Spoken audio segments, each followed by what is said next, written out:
High, আজকে আমাদের বিষয় হচ্ছে অ্যাসিড। আপনারা জানেন যে আমাদের সমস্ত কিছুরই একটাই কারণ, অন্তত আমরা তাই মনে করি। স্ট্রোক, হার্ট অ্যাটাক, কোমর ব্যথা, হাতে ব্যথা, পায়ে ব্যথা, আমরা ভাবি কি অ্যাসিড থেকে হচ্ছে। আজকে একটা স্পেশাল অ্যাসিড নিয়ে বলবো, সেটা হচ্ছে ইউরিক অ্যাসিড। যাই হোক, ইউরিক অ্যাসিড জিনিসটা কি? এটা এক ধরনের কেমিক্যাল যেটা আমাদের শরীরে নর্মালি তৈরি হয়। অনেক সময় হয় কি, বিভিন্ন কারণে যদি সেটা বেশি তৈরি হয় বা শরীর থেকে বেরিয়ে যাওয়ার যে সিস্টেমটা, যেটাকে আমরা বলি রেচন বা এক্সক্রিশন, সেটা যদি কোনো ডিফেক্ট হয় তাহলে শরীরে ইউরিক অ্যাসিডের পরিমাণ বেড়ে যায়। বেড়ে গেলে কি হয়? অনেকেরই ধারণা আসে বিষয়টা সম্বন্ধে, বিভিন্ন গাঁঠে গাঁঠে ব্যথা হয়। কিন্তু কোন গাঁঠে? ইউরিক অ্যাসিডের জন্য ব্যথা কিন্তু শরীরের যে কোনো গাঁঠে হয় না। সাধারণত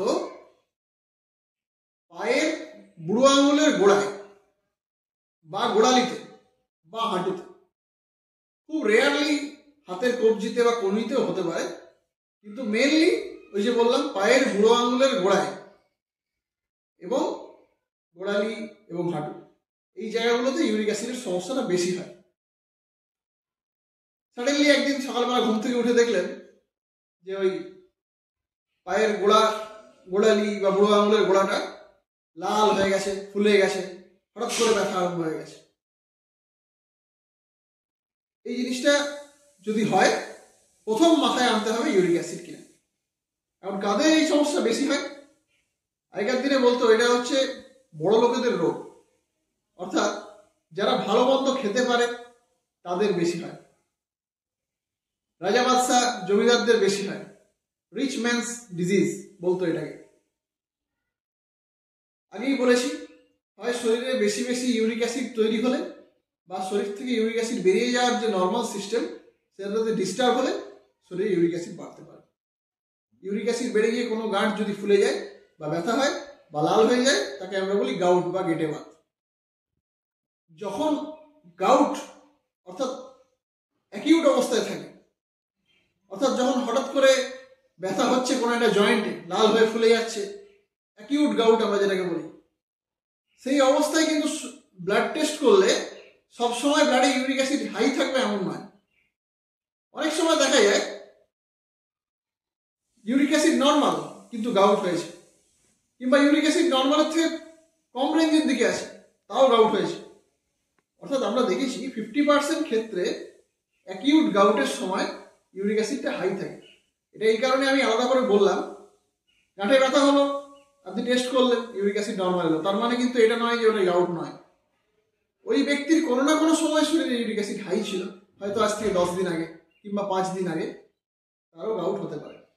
কি হয় অ্যাকচুয়ালি, ওই জয়েন্টটার মধ্যে ইউরিক অ্যাসিডের যে ক্রিস্টাল, ইউরিক অ্যাসিডের ক্রিস্টালটা সূচের মতো ধারালো, সেই ক্রিস্টালগুলো ওই জয়েন্টের মধ্যে জমা হয়ে যায়, তখন ওখানটা ব্যথা হয়, ইনফ্লামেশন হয়, লাল হয়ে যায়।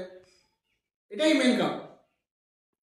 কিছু কিছু খাবার ইউরিক অ্যাসিডকে প্রেসিপিটেট করতে পারে, যেমন মাংস, বড় মাংস, রেড মিট যেটাকে আমরা বলি, অ্যালকোহল, টমেটো, মটরশুঁটি, পালং শাক, এই ধরনের খাবারগুলো, সয়াবিন, হাই প্রোটিন আরও যা যা খাবার আছে, এগুলো কিন্তু ইউরিক অ্যাসিড যাদের বাড়ার প্রবণতা আছে তাদের ক্ষেত্রে খুব সাবধানে খেতে হবে, কেন না হলে এগুলো কিন্তু ইউরিক অ্যাসিডকে অ্যাকিউট গাউট প্রেসিপিটেট করাতে পারে, অর্থাৎ অ্যাকিউট গাউট হয়ে যেতে পারে, ব্যথা আরম্ভ হয়ে যেতে পারে। আর কিছু কিছু খাবার আছে যেগুলো কিছুটা প্রোটেক্টিভ, পুরোপুরি বলা যাবে না। তার মধ্যে ওয়ান অফ দেম হচ্ছে ভিটামিন সি। ভিটামিন সি কিসে পাওয়া যায় আপনারা জানেন, লেবু বা টক জাতীয় যে সমস্ত খাবার আছে। তো কিন্তু সেটা একদম যে ওষুধের মতো কাজ করবে তা নয়। ওষুধের মতো যেটা কাজ করবে সেটা হচ্ছে, আমি যে খাবারগুলোর নাম এতক্ষণ বললাম, যেগুলো হাই ইউরিক অ্যাসিড এদের ক্ষেত্রে একটু অ্যাভয়েড করা উচিত, সেগুলো বন্ধ করে দেবে। অ্যালকোহল, রেড মিট, শাকসবজির মধ্যে পালং শাক, বিনস, এগুলো চট করে খাওয়া দাওয়া থেকে কিছুদিনের জন্য বন্ধ করে দিলেই কুইকলি ইউরিক অ্যাসিডের লেভেল কমে যায়। আর কিছু শরীরের অন্যান্য সমস্যার জন্য অনেক সময় ইউরিক অ্যাসিড বাড়তে পারে, যেমন ধরুন যাদের স্কিনের প্রবলেম আছে, সোরিয়াসিস, বা ধরুন কোনো ব্লাড ক্যান্সার জাতীয় কোনো সমস্যা আছে, বা কিছু জেনেটিক্যালি মানে বংশ পরম্পরায় হয় এরকম রোগ আছে। এছাড়া কিছু কিছু মেডিসিন আছে যেগুলো থেকে ইউরিক অ্যাসিড কিন্তু বাড়তে পারে, যেমন ব্লাড প্রেশারের কিছু ওষুধ আছে, যেমন ডায়াবেটিক্স টাইপের কিছু ব্লাড প্রেশার কন্ট্রোল মেডিসিন, বা এনজিওটেনসিন রিসেপ্টর ব্লকার আমরা বলি, বা কিছু কিছু বিটা ব্লকার বলে আছে। এই ধরনের কিছু কিছু মেডিসিন থেকেও কিন্তু অনেক সময় আপনারা অনেকে স্কিনের প্রবলেমের জন্য বা অন্যান্য কোনো জয়েন্ট প্রবলেমের জন্য ট্যাক্রোলিমাস বা সাইক্লোস্পোরিন জাতীয় মেডিসিন ইউজ করেন, সেগুলো থেকেও কিন্তু ইউরিক অ্যাসিড বাড়তে পারে। তাহলে কি করব? মেডিকেলি অনেক কিছু করা উচিত, সেই জায়গা থেকে রস নিয়ে টেস্ট করা উচিত, কিন্তু অমুক তমুক আমরা এসব কিছু করি না। ইউজুয়ালি যেটা করি, আর্জেন্ট যেটা করা উচিত সেটা হচ্ছে ডাক্তারখানায় ছুটে যাওয়া উচিত। অ্যাকিউট অবস্থায় অনেক সময় স্টেরয়েড দেওয়া হয়, পেনকিলার দেওয়া হয়, আর কিছু কিছু মেডিসিন আছে যেগুলো ওই ব্যথা যন্ত্রণা কমে যাওয়ার পর চালু করতে হয়। বুক্সোস্ট্যাট আছে, অ্যালোপিউরিনল আছে, যেগুলো ওই ইউরিক অ্যাসিড লেভেলটাকে নর্মালি কম করে। খাওয়া দাওয়া রেস্ট্রিকশন বললাম, সেগুলো আপনারা ফলো করবেন।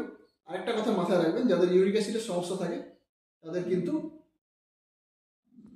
যেমন ধরুন ব্লাড প্রেশার, ব্লাড সুগার, হার্টের ব্যাপারগুলো, এগুলো একটু চেক আপে রাখা দরকার, কেন ইউরিক অ্যাসিড যাদের হাই থাকে এইগুলোতেও কিন্তু ড্যামেজ হতে পারে।